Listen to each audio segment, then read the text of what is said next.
everybody, welcome to Painting with Deborah Goley and partnering with the City of Goodyear. They've asked me to come back and do a little session with you guys today. So if you're joining us live, great. If you need to catch up later, you could watch it on YouTube. And as you can see, I'm holding all of these flowers in front of me. Now, I do not have a beautiful garden. I am not a green thumb, but I do love inspiration from nature. And so I always keep a couple of little fake flowers in my midst, not only to do my still life drawing and studies and as I teach art, but just because I put them on my table too, because they just look nice sometimes, you know. What I did in a previous class in this past year, and some of you out there have joined me, is I actually laid them on the table. So let's pretend I just picked these out of my garden. Now, obviously, the ones you're seeing behind me look like sunflowers, but let's assume that I have sunflowers or I have geraniums or roses, and I cut them like I'm going to arrange them in a vase at some point in my life. But I've cut them and they're laying on the table. I like to think about what it's like to be a flower arranger, which is also an art form. And you've got all this beautiful array of flowers laying on the table, but why not paint that? Why do we have to go stick them in a vase to make a still life? Why can't we paint it as if they're laying down flat? So then I took a photograph of my pictures laying down. And look at all those crazy cool shadows and all the fun stuff that you can get with just studying the flower stem, the length of the shape of the stem, and the shapes of the different petals and all the shadows that they create. That is cool. And then sometimes I'll take it and I'll turn it into a pastel, or we could turn it into what we're going to do today, which is work with paper, collage, and paint. Yay! So I'm excited. I hope you all are too. This is something kind of new for a lot of people who are used to doing paint parties where we're just using acrylic paint, but now we're using another medium. So this would be called mixed media. So if you enter your art in like an upcoming art show with the city or in your neighborhood, this would be in the mixed media category because you're mixing mediums, you're mixing paper and paint. So without any further delay, let's get started painting. In your registration, you would have seen what to have handy, and I've got some acrylic paint sitting here on a foam plate. Yes, this is my palette. I like to keep it on foam plates because I'll stick a little cover over the top, and if I go have lunch later today and I stick this in a gallon baggie and pull it back out, it's still going to be good to go for several weeks even. Even if you put it in the fridge, just don't mistake it for mustard and ketchup. And that's how I like to work. And then once it does dry up, I have a record of this project. I can just label it as, you know, garden flower, and I know exactly what this one was for if I need to remix it. Okay, so I've got some primaries here, and you can tell in my painting, I've got some teal blue that I've created and some purple. Purple is not a primary, so we're going to make some purple today. And that teal definitely has a little bit of yellow, yellowy green inside of it. So this can be fun to create. Now, before we get started painting right onto the canvas, let's just go ahead and draw where we're going to be painting, right? So I know for a fact that my garden flowers, when I just threw them on the table, I saw a big oval here, and I saw a big oval here, and one here, and I saw one like that and like that. I like odd numbers, so I've got 5 in the group. And that may be hard to see at this point, but it will come alive in just a second. Now the stems for each of those are going to be crisscrossing because remember they were laying on the table. So my stems were all just crisscrossing, making it very interested negative space. And for those of you who aren't familiar with what is negative space, it's the spaces in between. So what's going to be really fun with this project is what we do in between our spaces. So now I'm going to have another crisscross applesauce lines going on here. Kind of looks like abstract art, doesn't it? Kind of fun, just different, right? Different than drawing it in the vase or vase, which will be a whole nother class. Okay, now I'm going to take my blues and make up some teals, and I'm going to make up some purples. And how do you do that? A lot of you are familiar with color mixing, so you'll just jump right to it. For those of you who've never mixed color together without making a big brown mess, I'm going to mix my red and blue together. And I'm going to get a lovely shade of eggplant. Now, depending on what kind of blue and what kind of red you have on your palette, your eggplant may not look like eggplant. It may look like a different shade of purple altogether. Now, it's really hard to see that, right? That it's really purple or the purple that's in your mind. But when I add white to that, I can certainly get a lovely shade of purple that we're all familiar with. What kind of paints am I using? Acrylic paints, all different varieties. The object with this collaging lesson is that I try to keep my paints pretty smoothed out and thin because I don't want to have a lot of lumps and bumps when I start to apply my paper. And now I'm getting that pretty purple. Okay, so I'm going to go ahead and decide where I want the purple. So I'm going to put some purple right here in this quadrant. So remember we drew all of the stem lines, and now you're going to be able to see them showing up. So there's a stem right there. This is the center of a flower. I'm not worried about all of the petals on the flower right now because I'm going to be collaging them on top. And so I don't need to figure all that out. Okay, so this might be my purple quadrant.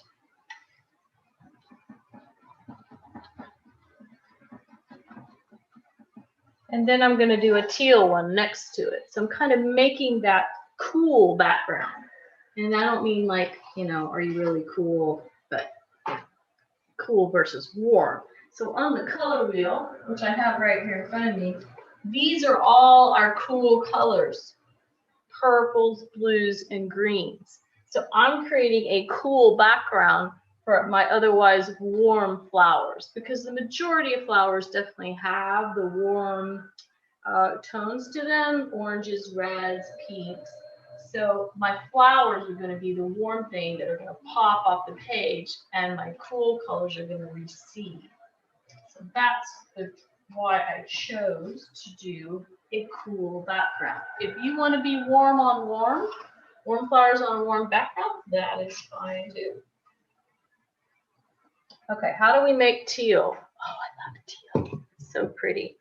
Okay, so I have blue and yellow.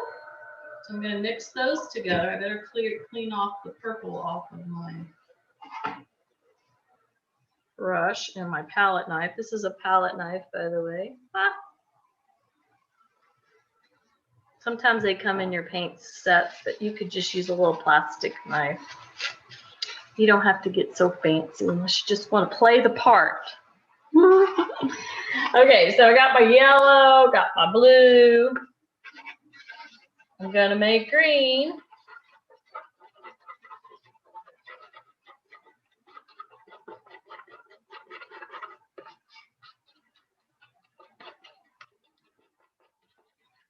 Okay, green. And now I'm going to put a little white to it. And I'm going to get a lighter green. The more blue I have, then the more teal it's going to be. Okay.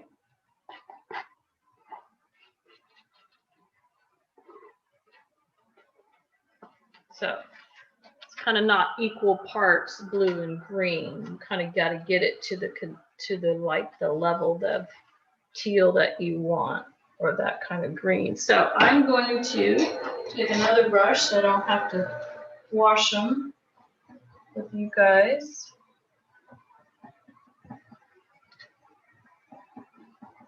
And I'm just kind of going every which way with the teal.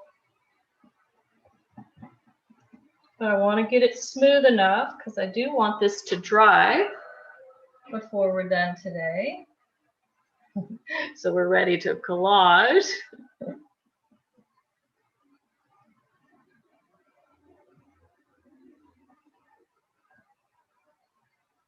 Let's see, I'll put some teal over here in this quadrant. This is really a really fun way to explore and expand your mind by collaging over your paint. Especially too, if you're more of a perfectionist, this might help your ability to get a little bit more loose with it and get over some of that fear of having things to be exact or be a realist. So I think collaging definitely helps in that exercise. Okay, maybe I'll put some teal up here. All the flowers are blooming right now, so that's really fun and special to look outside and see all the flowers blooming, and you just want to bring them in and make something out of it. Okay, now I'm going to maybe put a little bit of teal down here.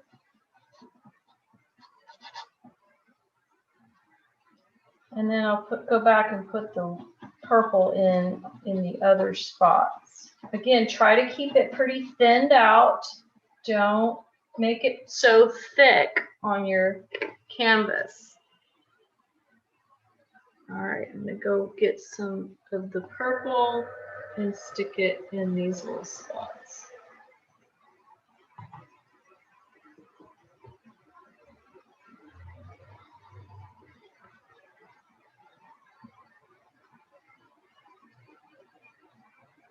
I want this to dry pretty quickly, so that's why I'm having everybody put it on really thin too, okay,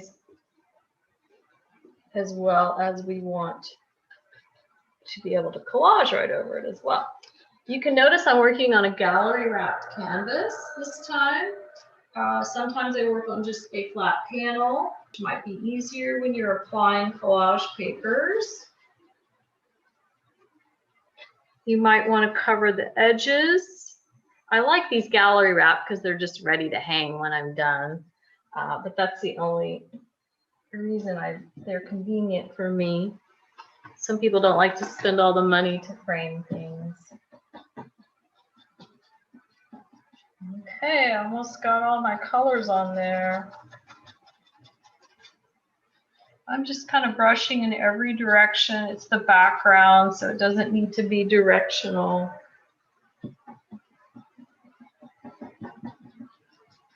And I'm going to be back painting later, so I might come back and add dirty up, what I call dirty up the canvas, where I'm adding like darker colors, like green, or almost looks like my thumbprints in there. So you can see that happening where this one seems very flat and doesn't have a lot of dimension on it right now.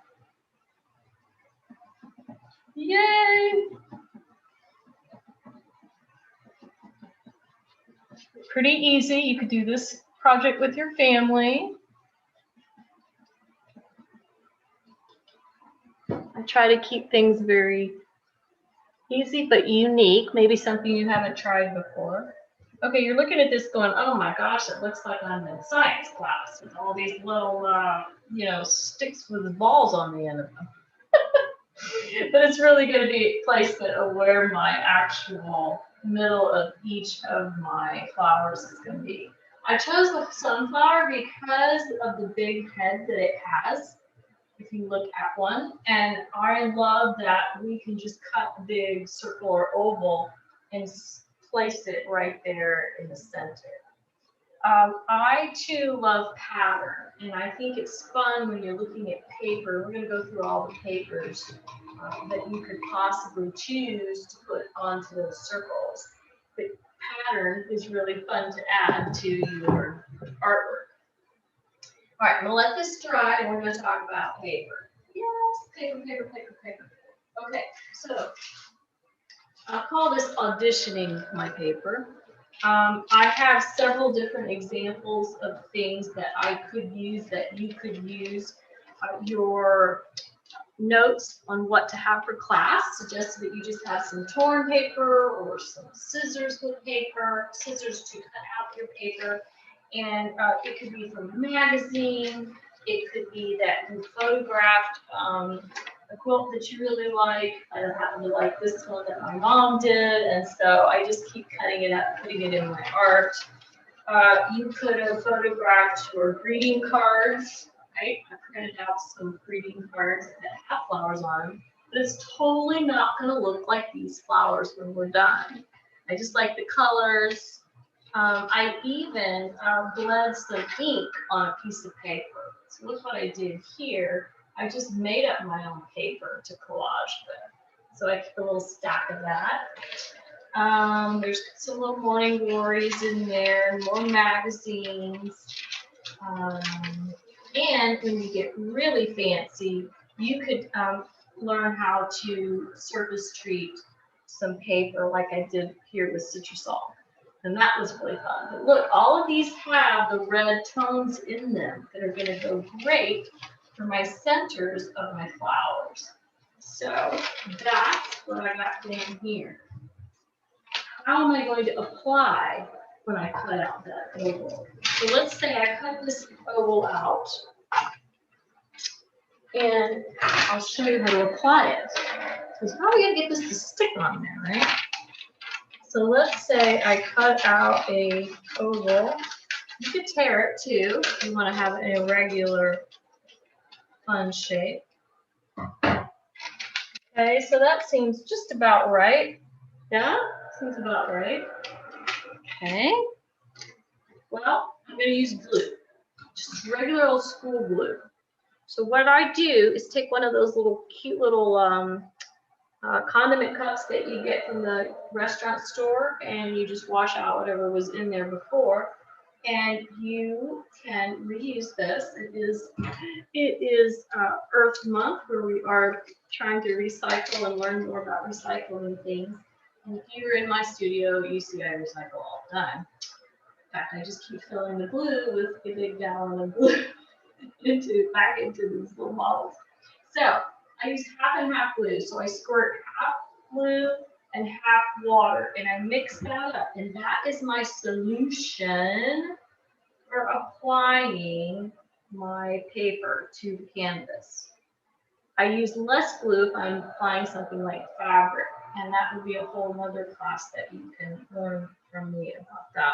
So it should barely drip off the brush when you are making your concoction, so that you know you don't have it too soupy.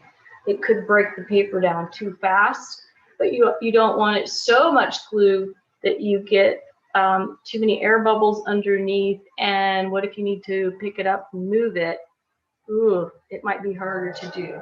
Okay, so I'm using old yucky brushes. This one happens to be an old hog's hair brush that will hold more paint or glue.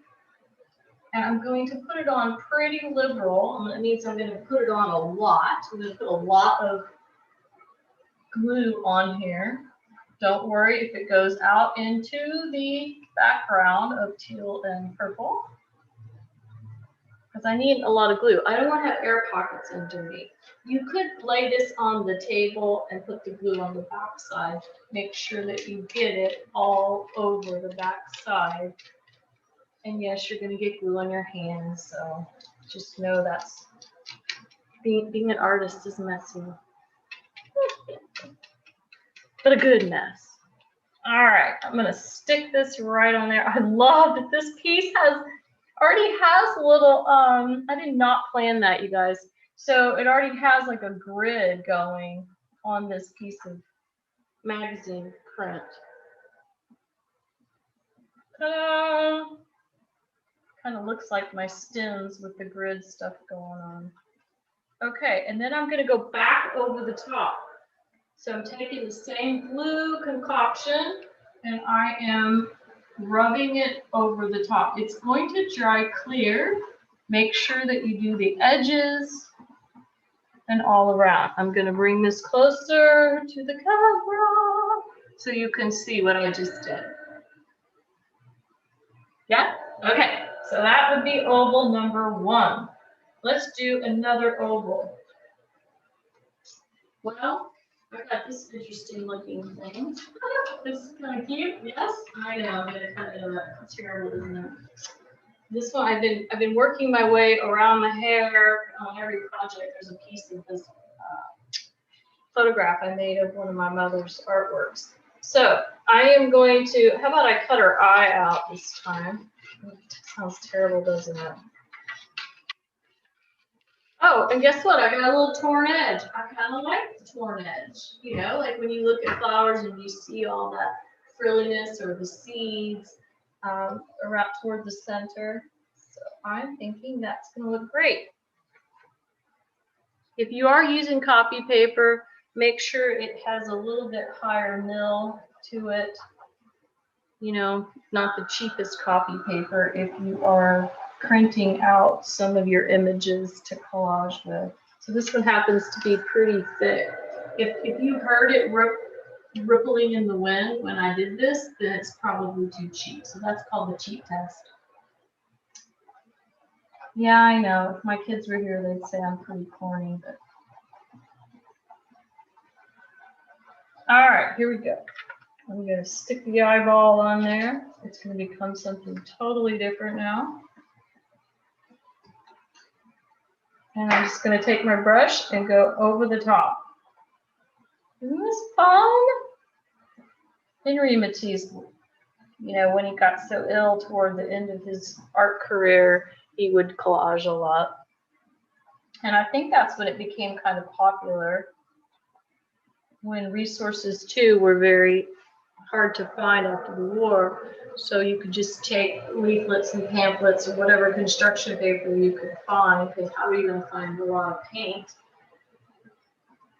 And start applying whatever you could to make art. Okay, I've got a couple of more. These are smaller. Maybe some little pops of red. Red can be very bold and beautiful. And maybe what I'm going to do is take a little piece of this, what look like an amaryllis, and I'm going to change it. I'm just going to cut a little oval out of here. And by the way, for collage, keep your scissors that you do just for your paper crafts separate from your good scissors, because you're going to get glue or other stuff on your good scissors. So I just have some that I label paper, so I know they're not my good ones.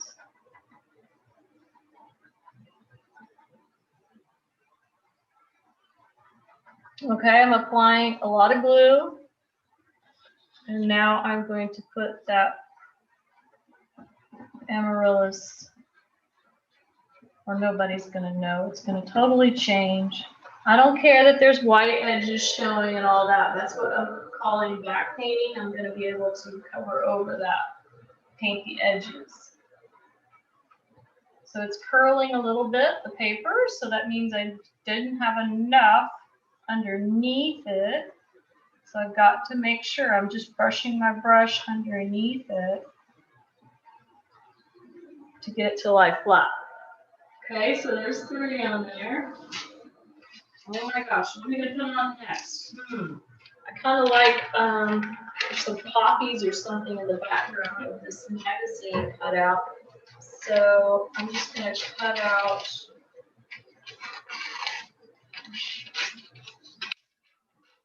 that particular little piece of dark red, because it's certainly not going to look like a poppy when I'm done.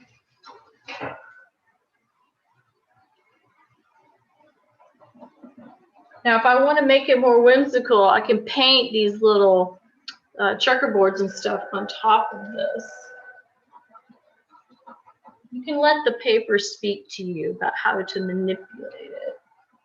I never really leave something the way it is. One, I don't want any copyright issues, and two, it's just more fun to be, you know, make it your own.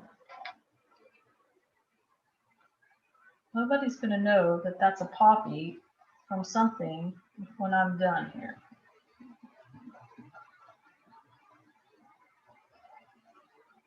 Okay, now I've got one little spot down here. I could use my homemade paper that I made. I just blotted a bunch of ink on there, some acrylic ink. I just took a dropper and just dropped the ink and then dabbed at it with my paper towel. So that might be kind of fun to put that bright pink down there at the bottom. So I'm just going to cut out a little egg shape. See, now I can keep reusing this because I've got so much of it left.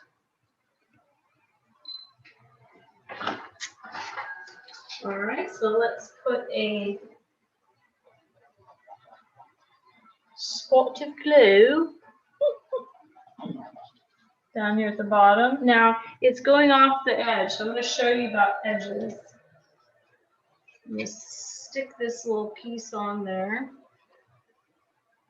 Now it's hanging off. I can just let it hang until I'm finished, and I could then use an X-Acto knife and cut it off, or I can fold it to the back side or edge of my canvas, which I'm going to show you how to do. You make sure that the front part's on really well. Now I'm going to take the edge, some more glue, stick it down onto the edge of the canvas down here, and just wrap it underneath. Okay, and put glue over the top.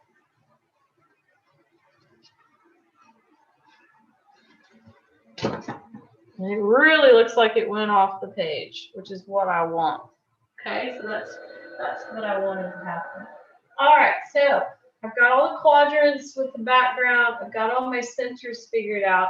Now I'm going to start adding all those fun petals. Well, the petals can be, they can be pointy, they could be round, you could have as many as you want. I like the whimsy of having lots of little petals going crazy places. And I have already stacked up all some warm colors that I could use in my petal making.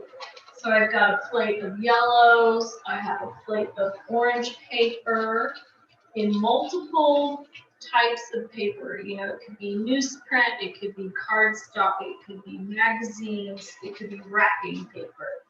I also have a layer of some pinks and more reds. So I've got my 3 warm plates of paper to make my warm petals. Am I going to measure them and make them exact? No, I'm not going to do that. I want to just live in my right brain, which is really tough right now because I'm speaking, so I'm using part of my left brain activity today. But I think you get the gist. You just want to be, not to be so exact about it. They could be the petals are blowing in the wind, their caterpillars have been eaten off of them, so we don't want to have to worry with all of that being exactness. Okay, so let's start off with a couple of yellow ones because those will be bright and they'll shine to you guys. So I'm just going to make some random cuts. So I just cut out a little oval shape about the size of my finger. I'm working on a little bit larger canvas. You might be on a 9 by 14 or an 8 by 10. This one's an 11 by 14. So depending on the size of your canvas, maybe your cuts are a bit smaller or not. Maybe they're as big and they just take over the entire canvas, and that's not a bad thing. Okay, I'm looking for my glue. I got it. My glue. When you're working in paper, there's always a lot flying around here. Okay, so I'm going to go ahead and put my first petal on, making sure I have a lot of glue. Go under and over. Under and over. So there's my first one on there. And I'm going to skip around. I'm going to have a couple of this color in different shapes, and then I'm going to change it, maybe do some yellow orange.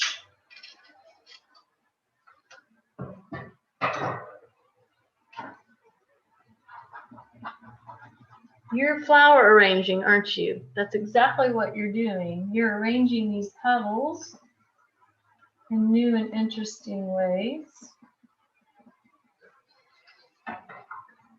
And isn't it fun to know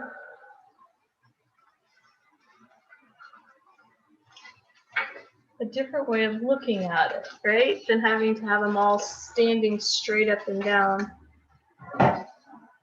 in a vase. Hey, this time I'm going to point this one going out with the point going out. See? Irregular is better. In this case, there are no straight lines in nature. Okay. And the stems, I haven't even painted those green. Maybe that might be green paper. I'm not sure yet. I'm just going to leave that right now. And I'm going to cut out another one of these. This is just scrap of paper that I had laying around.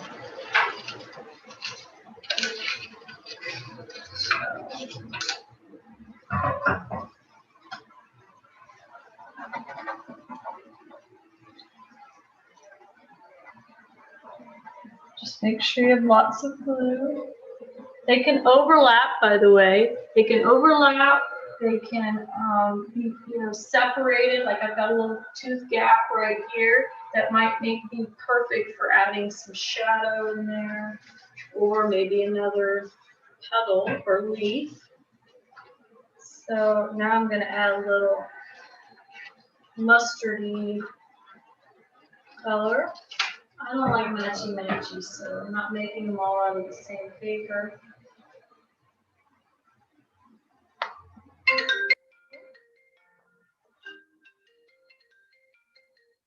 It helps if I turn my phone off too.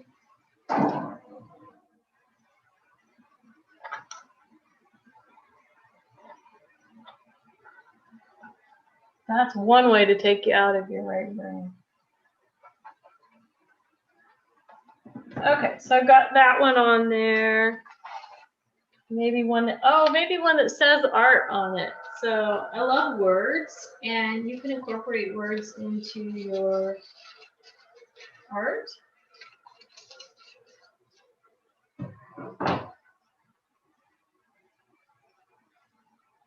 Now, there could be a method to where you place them based on the direction of your sun. So like if you have the sunlight coming from the top of your painting, maybe all the light colored petals will be near the top and all the dark colored petals of paper are on the bottom. So these are, in my opinion, darker in value than these. So there's a method to kind of where you place things if you want to play with light. I mean, this looks like it was part of a crown or something on a child's head, so I think that would go on the lighter side, the light zone. And look, it's already got some points to it. So I'm just going to play off of those and use this paper. Isn't it fun? The paper will start to speak to you. You know, you don't really have to plan it out so much. Just have a couple of plates handy, like I said, with a variety of color choices.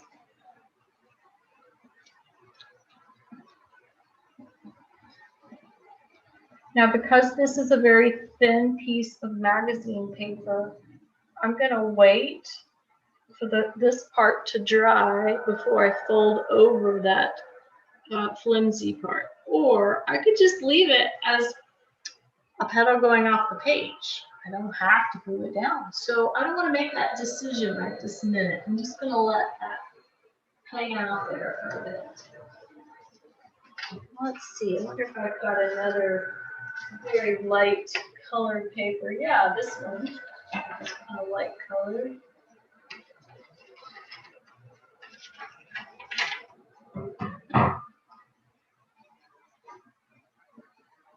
Just going right over again the edge of that, what was an amaryllis.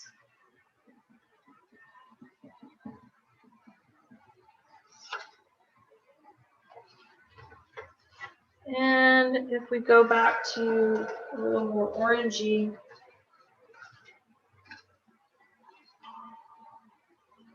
I'm going to tear this one this time.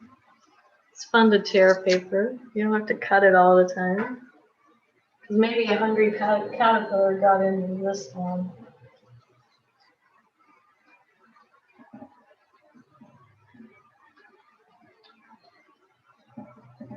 The one on my right, I actually cut fabric and stuck in this one. So it's kind of fun for me today to actually do one with just paper.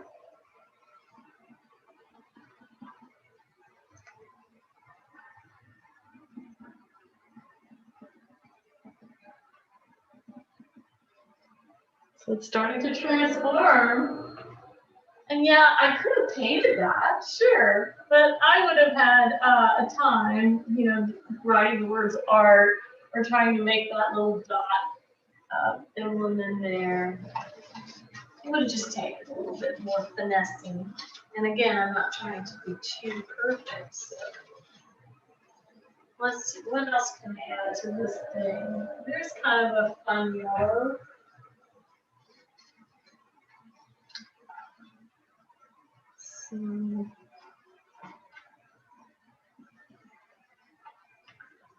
Overlap that one.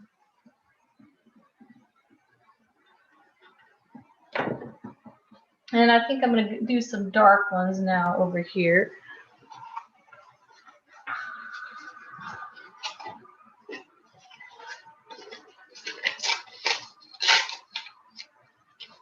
This one had a little pear or something on it. I don't care if it gets into my center, right? Because I'm going to back paint just a minute. Okay, so there's one flower. I'm going to go over here, jump over here to this one. And I'm going to do the exact same thing. I'm going to go put all the darker ones near the bottom. Oh, that one had corn on the cob on it. That's yellow.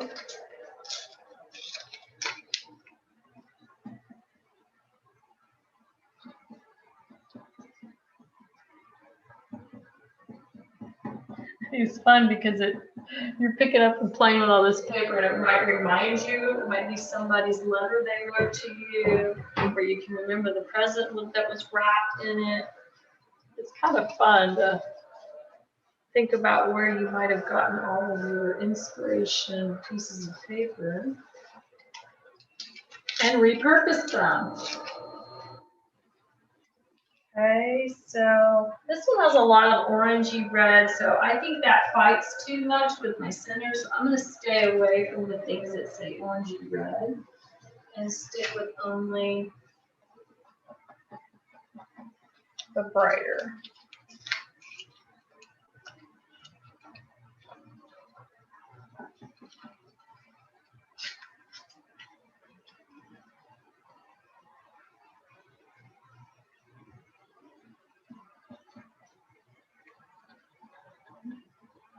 All right, I'm tearing paper now. I want this one to be really wild and fancy free. No more cutting on this one. I just want this one to be kind of crazy. If you've ever been in a sunflower field or a wildflower field, they're all blowing with the wind. Or they're reaching to the sun, depending on the sun's position in the sky, they're turning toward it. Okay, I'm going to tear this mustardy looking, earthy See, I don't care if it's got a little white strip on there because that's perfect for me to be back painting, adding shadow and whatnots later.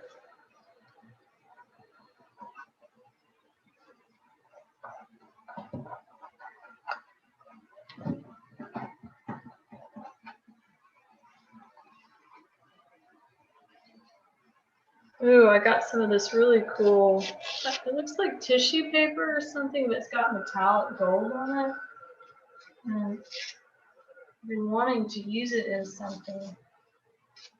It might be good as my stems, or it might just be good as one of my petals.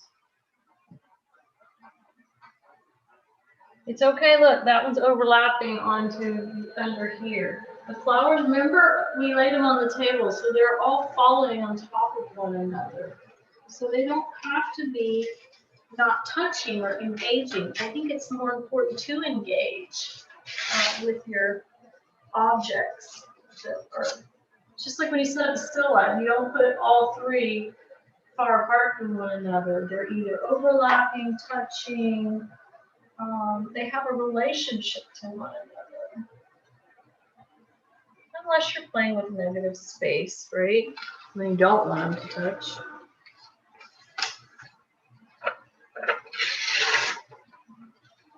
Oh gosh, that would be a nice big one, but that would be out of scale with my art today, so I'm just going to make it smaller. I think you're getting the idea about how I do this.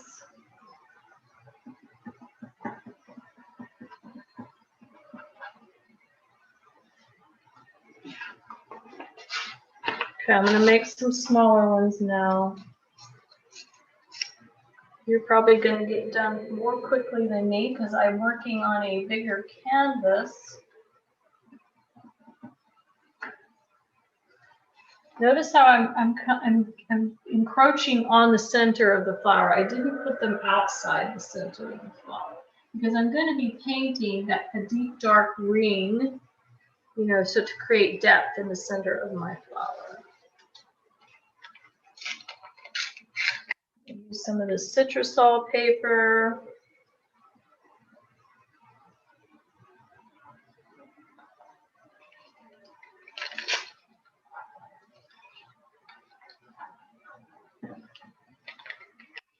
And it might be fun too to go to my stack of words at this point and maybe look for a piece of paper that has some words in it.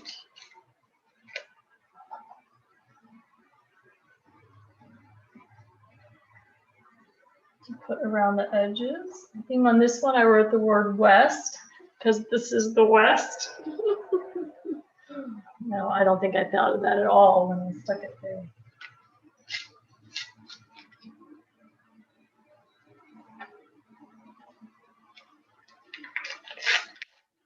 I'm just using up all the citrusol paper that I had. I took a National Geographic and I manipulated the pages to take away and smudge ink so you no longer can tell what was on the paper. It makes all these really cool patterns on the paper. Because you could probably find some paper already made like this so you don't have to mess with all that smelly chemicals.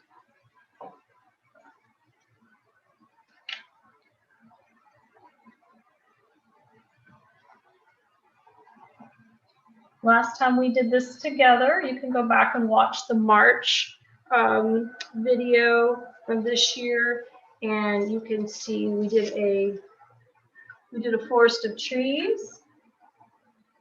Same process. So if you're enjoying this process, then you could try another one. And it was really fun to do the birch trees on that one because we used like newsprint and just stuck the white paper that had words on it that looks like the markings on a birch tree. Okay, so I got that one. Boy, I just have 2 more to go, and then I'm going to show you how to back paint. Easy, huh?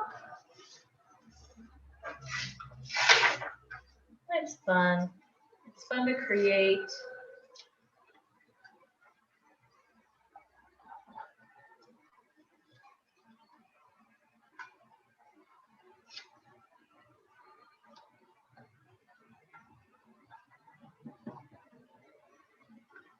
I have enjoyed doing these sessions with you all. Please send me what you work on. I love seeing some samples of your work, whether you're in progress or you have it finished.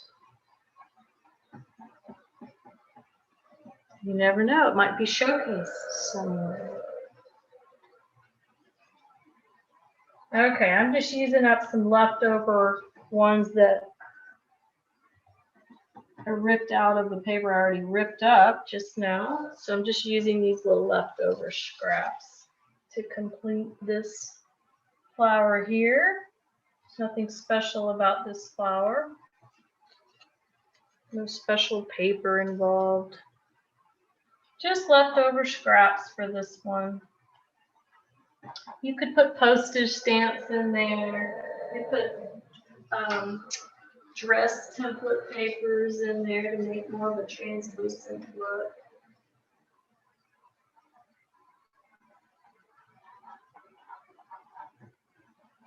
Okay, got just a few more to go here. Got some orangey paper.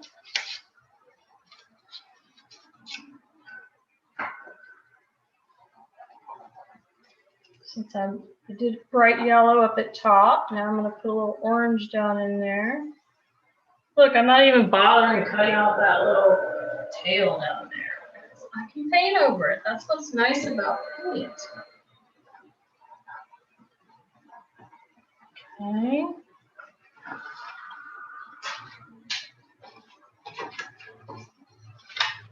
And don't ever overlook the back side of something. The back side might be just as interesting as the front side. So check the back of a paper or a magazine, see if there's some words even on there that you didn't anticipate seeing and wanting. And how about like the negative space? Like let's say you cut those out like I did at one point, but now I just want to use the negative of the space. That's kind of cool. Right? It's implied that there is a leaf petal there. But it's not there.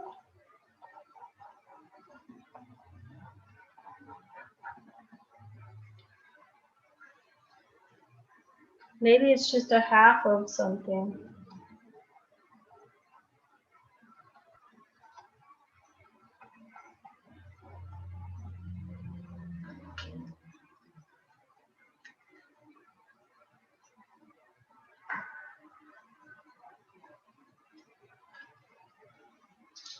I'm working vertical, so I'm dropping a lot of my pieces as I tear them. That's why you see me go in and out of the frame. But I am here.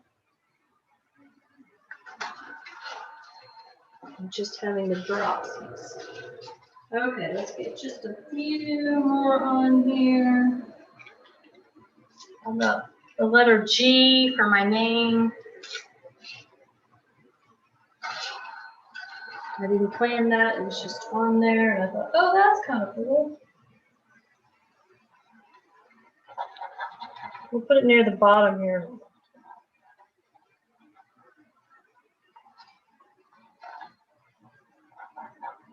Okay, maybe some burnt orange down here at the bottom where the sun's not shining. And then maybe some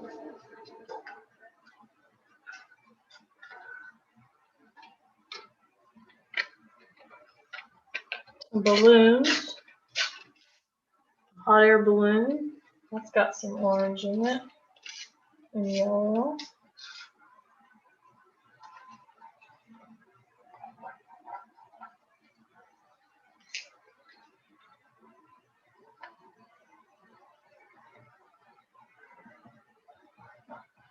Make sure you're putting lots of glue over and under, don't forget. Otherwise, when everything dries, you'll see things kind of peeling up. And then you're going to have to go and put some glue right under the surface of where it's peeling up. I'm going to use this whole butterfly wing as a petal. That just looks kind of fun. So I got balloons next to the butterfly. And 2 more. I'll split this one in half.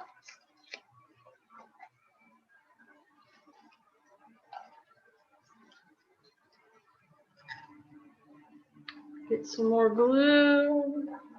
Put it on there. Glue it down.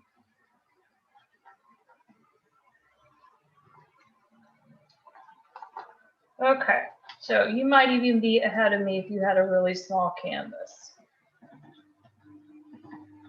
Okay, so I have everything where I want it, but now I'm going to finesse it. I'm going to make it come to life, right? Like right now, I mean, it's interesting, but it's very flat. So I want to make some flowers come forward like I showed you on my sketch or on my photograph that I took of the flowers, so you can see how some are coming forward. So I want to work on that. So this is what I call back painting. I'm going back to painting. And my paint is not dried out because I did put a little other plate on top of it at the time. So it should be rather easy to just dip back into my original palette here. Okay, so I'm going to take a little, you can use a big brush, small brush. I'm going to go ahead and use a larger brush, and I am going to go around some of these puddles and the interior of my flower. If you're afraid you're going to make a lot of mess, just go ahead and pick yourself up a smaller, what I call a horsehair or synthetic round brush. So I'm going to start with this big one, and I'm just going to go around the circle. See that? Look how it already popped just by doing that little bit. So that's how the bee can find its way to the center too. So there's so much depth now out to the center of that flower.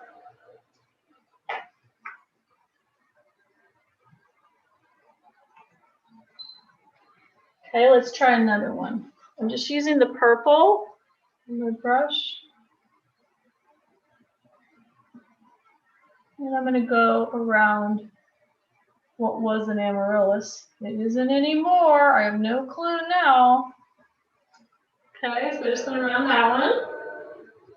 See, you get to learn all my tricks. I love sharing all my tricks. So you guys can create some really cool stuff. Okay, went around that one. So it's starting to pop, isn't it? It's really coming forward with that, just that simple little stroke. Now, remember on this one, I have this funny looking eyeball person's face, and then I have this pretty gold. I want to keep the gold paper, so I'm going to go around the gold paper. I'm not going to go on top of the gold paper. Okay. And then last but not least, I have this little guy hanging out down here at the bottom. And so I'm going to go on that one. Ta-da! Okay, while that's drying, I think I'm going to go ahead and add my stems in there. Okay, so I'm going to wipe my brush off really well and find some green. Remember, green is just blue and yellow. And I'm going to put some green. You could use green paper if you want. I think I did green paper over there on these, but for the sake of time, I am going to just paint in a green stem.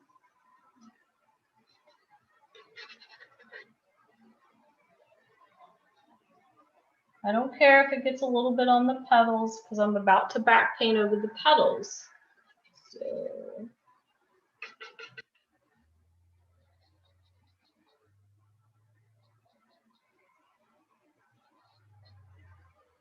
And there's one right there. I can tell where my white lines. So now everything on the canvas is getting covered. There's no spot left undone at this point.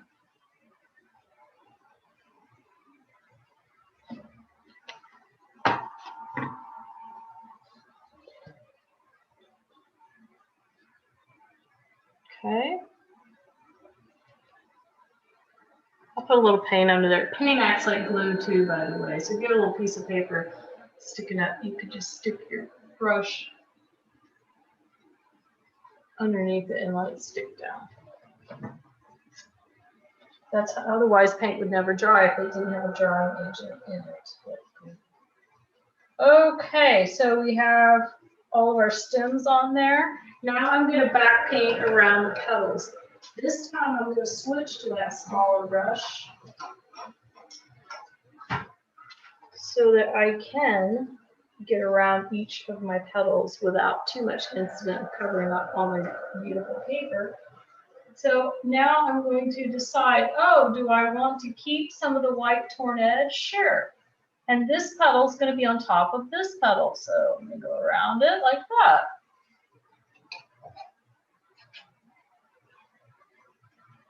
Okay, now I'm going to make a line around this one. Try to decide too where your sunlight again is coming from. If it's coming from up here, maybe you're only outlining the right side of every petal, not every petal. It's up to you. But this is creating more depth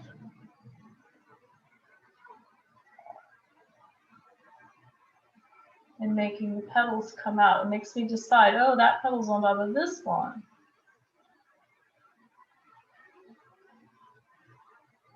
Or this one is casting a shadow onto the stem. Okay, so you don't have to go around every one of them, but it is helping with the dimension, right? It's helping with what's on the top. All right, so this is that pretty gold paper. And now I'm going to go around it because it is landing on top of this. And maybe I'll make it more pointy at this point.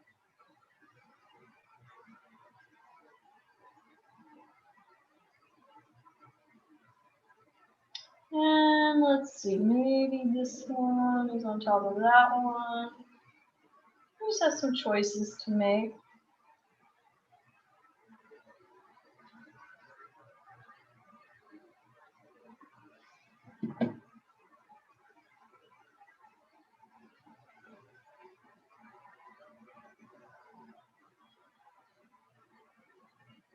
Ta-da!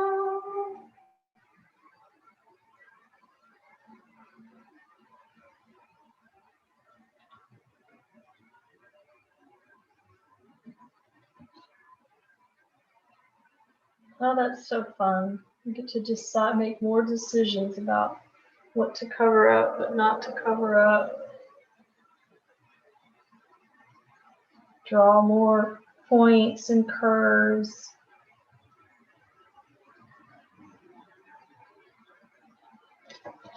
Okay. Now maybe I want to play with white. I love to use white in my art. White is a high contrast, right? It's not on our color wheel. I'm looking for that really small brush that I had earlier. There he is, he's hiding. Okay, so I'm going to take some white. Remember I said I kind of wanted to make like a little checker pattern going on in the middle of this, what used to be a poppy. It is not looking like a poppy. So I'm going to make a cute little checker pattern going on here.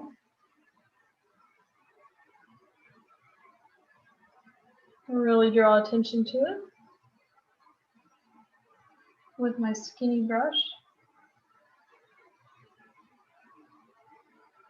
Like that. Kind of fun. So maybe in this one, I'm going to play up those really cool Mondrian lines in this particular pattern.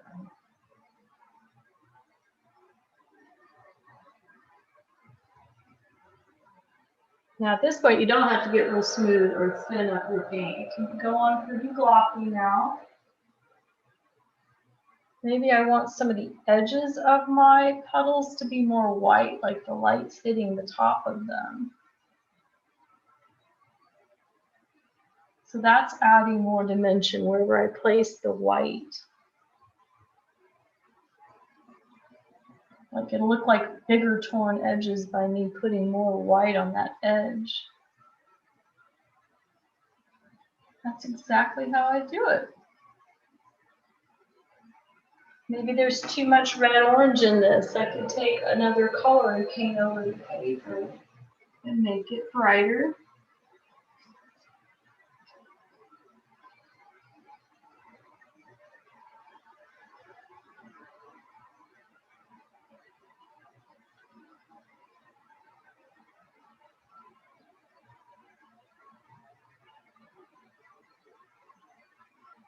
I could circle that eyeball that was inside of that piece of paper.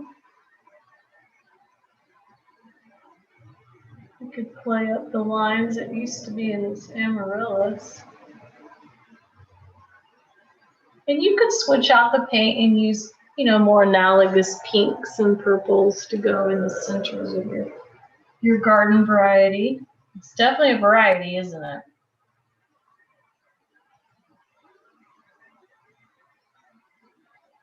Definitely a variety.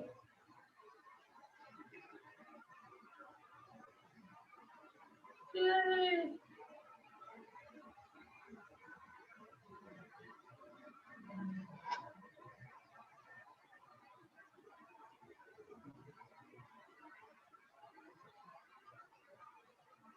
Okay.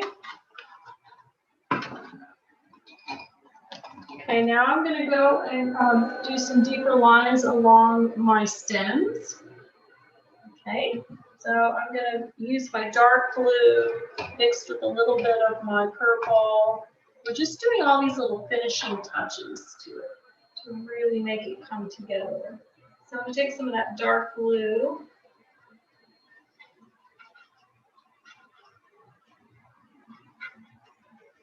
Make a darker value. I don't have any black on my canvas at all.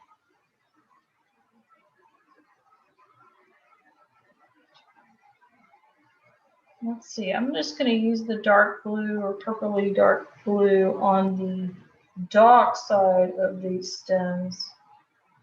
And then I'm going to get some white out for the light side of the stem.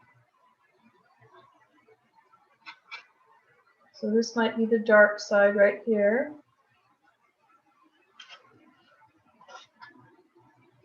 And we can't really see that one. That one's kind of buried. There's one hiding in here. Okay, now I'm going to go to the light side of this. So I might use a little white with a little yellow. Make like a lemon yellow. And this would be the light side to my stem. Where the sunlight is catching it, or maybe my artificial light from my table.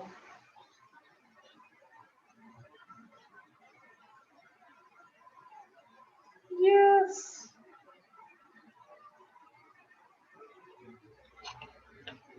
Okay, last but not least, in the few minutes that we have left, I'm going to dirty it up a little bit. And how do I dirty it up? Well, I kind of add just little dabs and dobs of whatever paint I have left over that kind of goes with the background. So I might just kind of dab a little bit of tealy green back there, a little bit of tealy green in here. Yes, sometimes I use my fingers. But look how it really ages the edge of the paper too. Really makes it look like it's going together.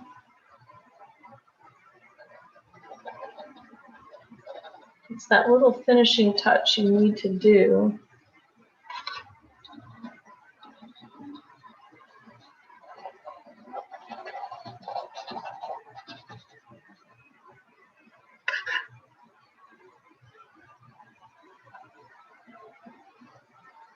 Okay, and then I'm going to do the same thing for the purple.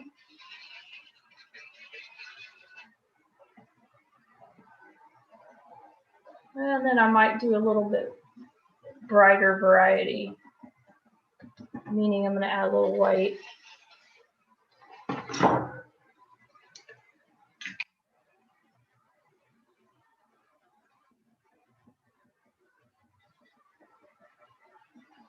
Okay, lavender in there.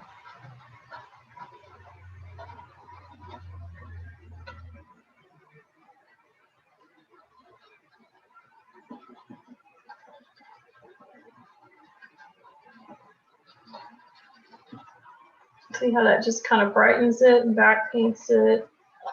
Maybe I want to put a little bit of that lavender on the canvas here and over here. And then you're ready to sign it. Just like that. Just like that. You have done a composition in a little over an hour. Right? Like you took paint and you just simply broke it into quadrants, you know, with the cool colors. And we had pre-planned where we knew we were going to put 5 or amoebic little circles and ovals. And then to recap, we took all of our warm variety papers from magazines and from scraps, and we tore or cut all of the petals. And then we did that last step, which is to back paint, to make things look like what's on top, what is coming forward. And that was as simple as us circling around the centers so they really pop, and then going around one or both sides of petals so that we knew which ones were on top and which ones the light was catching. If I want to take this a step further, I can take my really, really fine pen, not pen, but my paintbrush, and I could really define some more of those little cuts of ins and outs and add some more shadows. I could splatter paint over the whole thing, which we typically do, just to have that atmospheric look on top.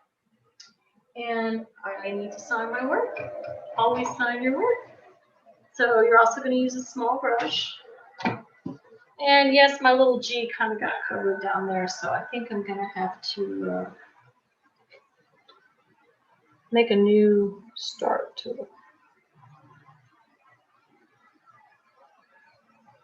My little G. Oh, you need to always sign your work so that your grandchildren can remember and appreciate. And maybe inspire them long after we're gone, right? Like it'll inspire, oh, I should do that.